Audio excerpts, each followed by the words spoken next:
Hi and good evening, everyone. My name is Albert, and this is VlogsBoutNothin. Thank you very much for taking the time out of your Wednesday to join me. I really appreciate it. And so tonight, I want to talk about Girl Scouts in front of dispensaries. Yeah, sometimes on the channel here we get a little wild, filling up our sleeve. I mean, I might be an old person, but I just don't know all of the cool sayings that us old people, I guess, inevitably learn through the course of our life. I am a proponent of free speech and the right of assembly, and am an absolute constitutionalist in this regard. So, unfortunately, if you think that I'm going to say it's not okay for Girl Scout troops to sell cookies in front of dispensaries, you would be absolutely wrong, with all due respect, for the aforementioned reasons. You know, for a long time, this has been debated, probably since the first dispensary was open brick and mortar, and the parent of a child who was a Girl Scout had it in their, minds to sell Girl Scout cookies outside of a dispensary.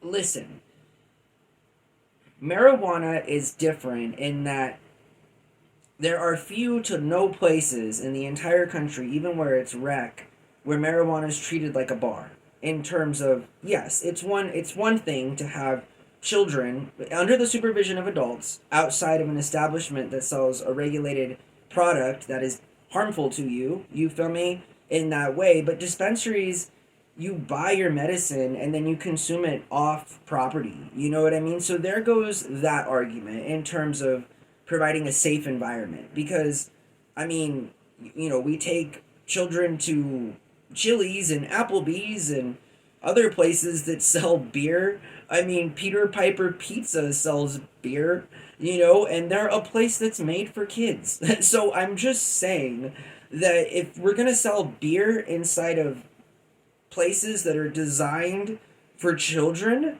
then we ought to consider exercising the First Amendment and the right to assemble peacefully and the freedom of speech, and that it should be entirely lawful to have a child under the supervision of an adult stand outside of a dispensary to sell Girl Scout cookies. I don't know how that can be offensive. I mean, other than the fact that you might not be pro ganja, you feel me? But again, even if you're anti marijuana, understand that the reality of how marijuana is sold, again, is far different from that of even alcohol. Because it just is. It just is. I mean, yes, at bars, there's not people drinking in the parking lot, but they have just come from having a couple of drinks. Should I bring up Peter Piper Pizza again? I mean, it just blows my mind. I mean, I wonder why pizza joints have decided to stay away from all of that. Seriously. I mean, is there a board out there somewhere deciding on whether or not, Domino's should sell 6 packs of Bud Light with each pizza, and if so, if it were worth it for them? And I think that most of them have probably done the numbers and have come to the conclusion that even mass producers of, pizza in that way aren't the places to sell a regulated product like that. So, again, all I'm saying is that I think it's a great idea, obviously, to have a Girl Scout troop set up outside of a dispensary because, hey, when people are going to the dispo and when they get home and they medicate in their own private kind of a way, they're probably going to get the munchies, Yes, obvi. So having some Girl Scout cookies there, a good Samoa to wash down Northern Lights is absolutely a needed option. You feel me? And again, how is that not in the best interest of the Girl Scout troop itself?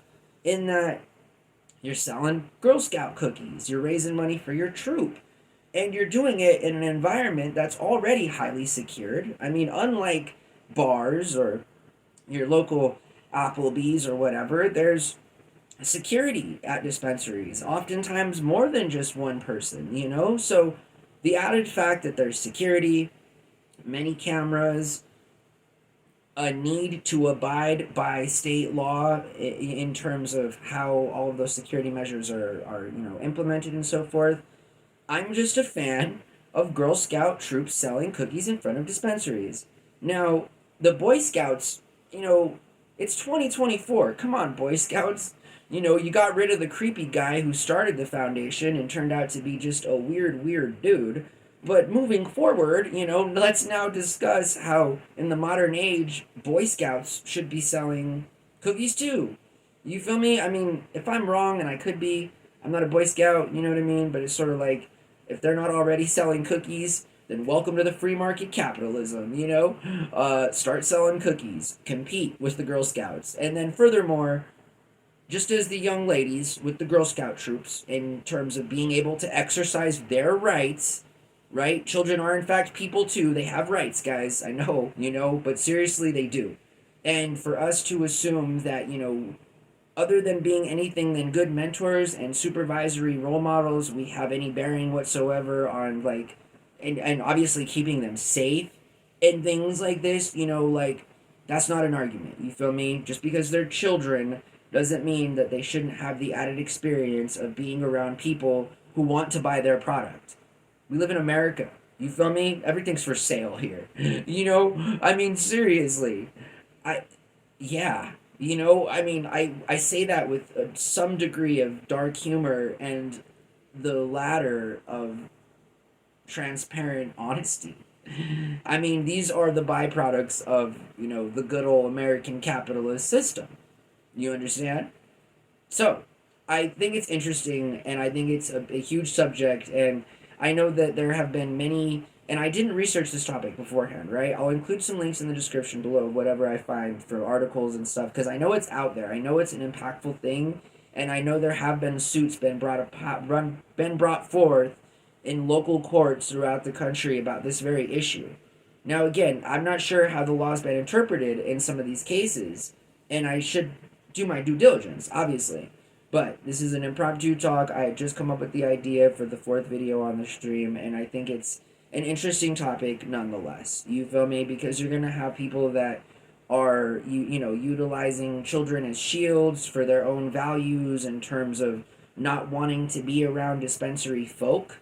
You feel me? But again, it's sort of like, instead of being discriminatory in that way, kind of just keep in mind that nobody's smoking blunts in the parking lot at your local dispo. You feel me? And so just because people go there to get their medicine and or recreational product doesn't mean that, it's Woodstock.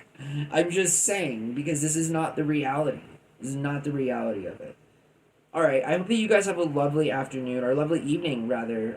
If you're not already, subscribe or consider. I'd really appreciate it.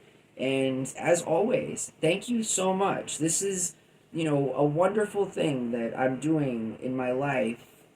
And I'll say it for me. In terms of, it's just really helping me. Like, I mean, I had set out 3 months ago wanting to do 4 videos a day, thinking that it might be not impossible, but just overwhelmingly difficult.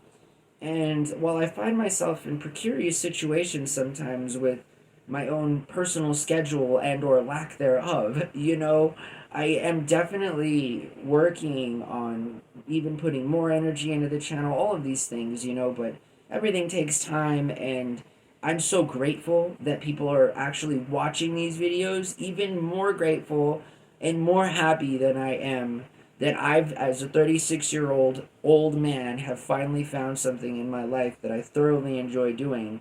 And wouldn't you know, I'm not even, like, making any money for it. You know what I mean? I mean, it's I really like this, and I really appreciate you guys watching the videos and supporting my channel. Seriously. Can't wait till the channel, is where it needs to be. And I just look forward to that. Just as much as I'm happy in this moment making this video. And it can't be, it'll be a different kind of happiness then, you feel me? But I hope you guys have a good night, alright? We'll see everyone tomorrow. Bye.